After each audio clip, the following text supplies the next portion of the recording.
আমি ব্যর্থ, আমি কাপুরুষ।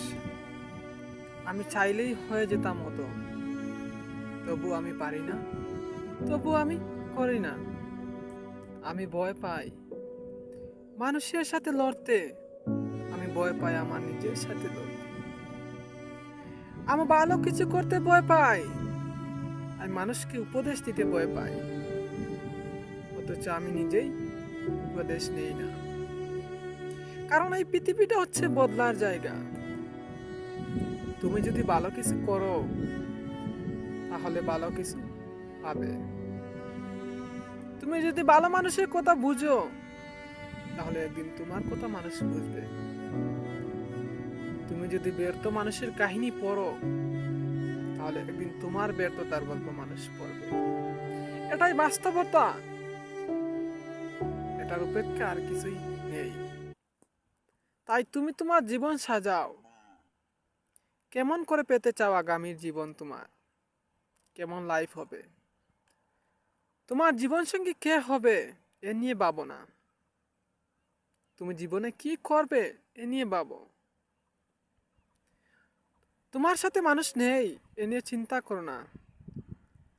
কারণ তুমি একাই যথেষ্ট। That's enough. তাই নিজের সময়টাকে কাজে লাগাও। মানুষ আজকে এই অমূল্য সম্পদটাকে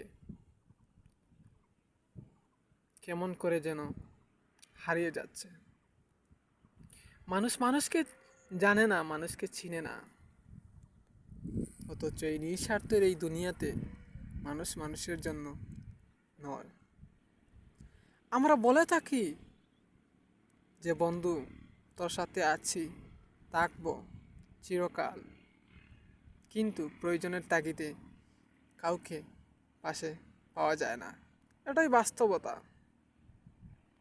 আপনি দেখেন তো, পরীক্ষা করে, যে বন্ধু আমি বিপদে পড়েছি, আমার কিছু টাকা লাগবে। আপনার এই টাকা লাগবে কথা শোনার পর সে মুহূর্তের মধ্যেই তার জবানটা পাল্টে দেবে। সে বলবে, বন্ধু না, আমার কাছে তো টাকা নেই, তুই চাইলে আমি দাঁড় করে দিতে পারবো, তাও আবার 2 ঘন্টা পর অথবা 2 দিন পর তোকে ফেরত দিতে হবে। কিন্তু তোমার তো 2 ঘন্টার জন্য লাগবে না, তোমার তো 2 দিনের জন্য লাগবে না, তোমার তো 2 মাসের জন্য ওই টাকাটা তোমার প্রয়োজন। ওই বন্ধু তোমাকে টাকা দিতে নারাজ। তাই অযথা সময় নষ্ট না করে